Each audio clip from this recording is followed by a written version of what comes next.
Buenas alumnos, en el video de hoy veremos la segunda parte del capítulo 2 de fundaciones directas o superficiales, específicamente zapatas.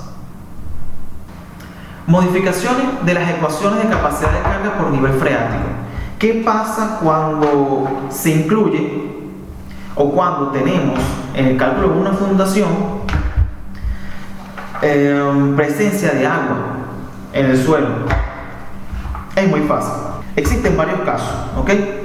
Existen tres. El primer caso es si el nivel freático se ubica tal que D1 considerándolo esta distancia, es decir, de la superficie hasta el nivel freático, está entre 0 y la profundidad de planta.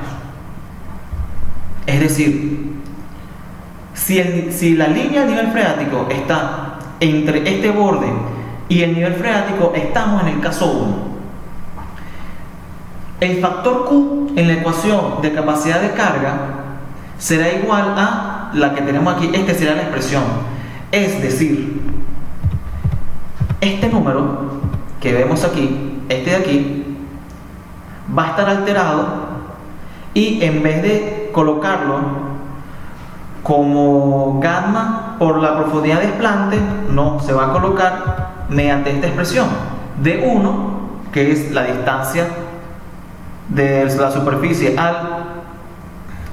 al nivel freático, vamos a poderlo llamarlo como la parte seca del suelo, por su respectiva densidad de suelo, más D2, que sería esta distancia, por la densidad saturada menos la densidad del agua.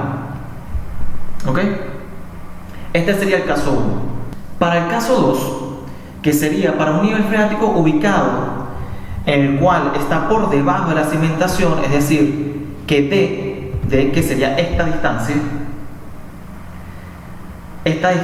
es desde 0, o sea, desde aquí hasta máximo la profundidad igual al ancho característico de la zapata, es decir, si está entre 0 y B,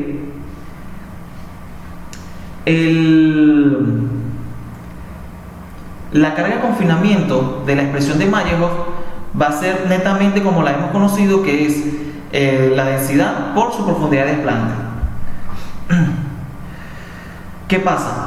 Aquí lo que se altera es el peso específico del suelo de soporte, es decir, de este suelo de aquí abajo, donde sería igual a el sumergido más la distancia de esta distancia de aquí, la distancia desde la superficie más baja de la zapata hasta el nivel freático, entre el ancho característico B por la densidad del suelo menos la densidad sumergida, donde la densidad sumergida es la saturada menos la del agua. Y bueno, ya sabemos que D, ya se los dije, es la profundidad del borde inferior de la fundación al nivel freático. Y el caso 3, que es cuando el nivel freático está ubicado a una distancia D mayor al ancho característico de la zapata. En este caso, el agua no tendrá efecto sobre la capacidad de la carga última, es decir, tenemos que considerar que el diseño y el cálculo de esta zapata, el agua no le afecta para nada. Ok, luego de que nosotros tengamos la capacidad última de soporte del suelo, hay que transformarla en capacidad admisible. Para llevarla de la capacidad última a la capacidad admisible, hay que dividirlo entre un factor de seguridad. El factor de seguridad es un valor numérico adimensional que asegura que el diseño de la cimentación esté alejado al mecanismo de falla probable, para así obligar a aumentar la seguridad de la estabilidad de la edificación. Este factor de seguridad, como aquí lo dice, se usa para calcular la capacidad de carga admisible del suelo, es decir, el espacio admisible, ADM, QADM, dividiéndolo entre la capacidad última de carga del suelo, la QU, de la siguiente forma. ¿Qué pasa?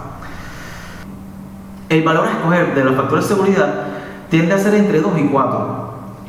El valor 2 es para aquellos casos en el que se conoce todos los datos del suelo, es decir, en el que ya proporciona mucha experiencia en el cálculo de dicha cimentación y cuando es muy confiable los cálculos sobre el comportamiento esperado de esta cimentación. Es decir, cuando ya la persona o el que está estudiando y calculando esta zapata ya conoce mucho de ese suelo, tiene mucha experiencia calculándolo y tiene mucha confianza de los valores que tiene, él puede considerar un factor de seguridad igual a 2. Por otra parte, imagínense que no tienen ninguno de los valores del suelo o no confían en el estudio del suelo que les dan. Es la primera vez que trabajan ese suelo y lo ven muy suelto por experiencia o si netamente no tienen la suficiente experiencia como para saber del comportamiento de los suelos, pueden tomar un valor igual a 4. En la que estamos en presencia de suelos muy malos o en el cual no se proporcionan suficientes datos geotécnicos cuando se esperan asentamientos muy profundos, este valor 4 es tomado bajo situaciones muy desfavorables, como aquí lo dice, muy desfavorables. Mi criterio, muchachos, mi criterio es tomar 3, porque no es un valor extremista. 2 lo considero muy bajito y 4 lo considero que castiga mucho el suelo para dividir la capacidad última entre 4. Y mi recomendación, siempre mi recomendación será 3. Todas mis recomendaciones no es obligatorio, esta es el método que yo les voy a enseñar aquí, es mi método, ¿ok? Hay muchos métodos para calcular zapatas y bueno, yo les recomiendo 3 para el factor de seguridad. Expresiones correlativas para la estimación de parámetros necesarios. Las ecuaciones que se han dado para la ecuación de capacidad última del suelo dependen mucho del ángulo de flexión interna, cohesión y varios parámetros fundamentales que se toman en cuenta en los suelos. Para los casos en que no proporcionamos a la mano algunos de estos parámetros, es viable utilizar expresiones correlativas para estimar algunos parámetros que necesitemos. Es decir, muchas veces no vamos a tener todos los parámetros que necesitamos. Yo les expliqué las expresiones de Meyerhof, de Terzaghi, tomando en cuenta que tenemos todos los datos del suelo en el que estamos trabajando. En el caso en que no tengamos esos datos, yo les voy a presentar a continuación unas expresiones correlativas para estimar estos parámetros. La primera, corrección del número de golpes en el ensayo de SPT. En las arenas saturadas, finas o limosas, compactadas o muy compactadas, los valores de NSPT pueden ser anormales, grandes, debido a las tendencias de estos materiales a dilatarse cuando se forman bajo esfuerzos cortantes en condiciones no drenadas. Por lo que las propiedades friccionantes de los mismos modifican fuertemente los valores de este ensayo de SPT. Para corregirlo, tenemos estas expresiones. El número de NSPT es multiplicado por un factor de corrección para obtener el número corregido del valor de NSPT.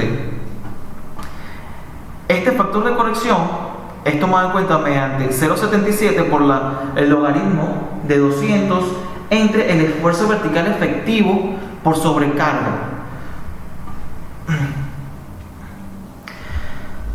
Existe un consenso mundial en el que los valores de NSPT deben ser normalizados o referidos a una energía estándar.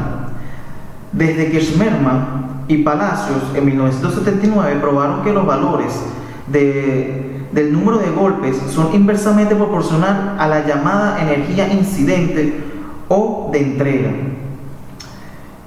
Esto ellos lo dijeron en memorias del seminario número 17 de venezolanos geotécnicos del estado de arte a la práctica. Eso fue en Caracas en el 2002. Hay una energía incidente referente al 60%, en el cual la mayoría de los investigadores e ingenieros argumentan que para propósitos de comparación, una energía de entrega del 60% de la energía teórica por caída libre, debe ser considerado como referencia al N60, valor igualmente aceptado por los criterios dados en la norma Covenant 1756-2001. Este valor N60 se corrige de la siguiente forma. Es decir, ellos están estandarizando que todos los ensayos de NSPT lleguen a tener una energía de entrega del 60%, ¿ok? Para calcular este N60 se calcula mediante la expresión que les presento a continuación, donde N60 es igual a N, número de presentación estándar, NH, eficiencia del martillo, NB, corrección del diámetro de la perforación, NS, corrección por el muestrador, perdón, me perdí, NS, corrección por el muestrador, NR, corrección por la longitud de la barra, en el cual todos ellos son parámetros estandarizados por fabricante y por país. Es decir, todos estos valores están estandarizados, todas estas N que están aquí. Venezuela, en este sentido, el valor de eficiencia energética propuesto por el cual deberían ser afectadas los valores de NSPT de campo obtenido en Venezuela para referirnos a una energía incidente del 60% es 0,70 por el número de golpes. Es decir, nosotros, para transformar nuestro número de golpes entregado por el estudio de suelo a una energía incidente del 60%, tenemos que multiplicarlo por el factor 0,70.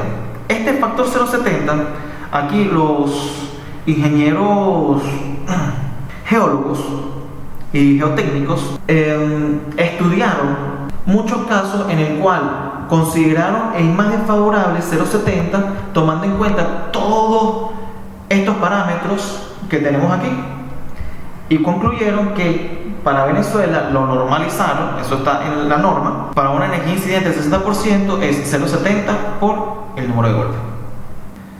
Hablando de energía incidente, existe una problemática en los suelos arenosos en el cual se disipa energía en el ensayo de penetración estándar. Para corregir esta energía modificada en las arenas, se calcula un N160, en el cual es igual a un factor de corrección dictado por Liao y Whitman en 1986, en el cual dice que 1 entre la presión de sobrecarga efectiva inicial o esfuerzo vertical inicial efectivo sobre la presión atmosférica a la 0.5 multiplicado por el N60 que calculamos anteriormente, es decir, se corrige esta problemática de la disipación de energía en los suelos arenosos.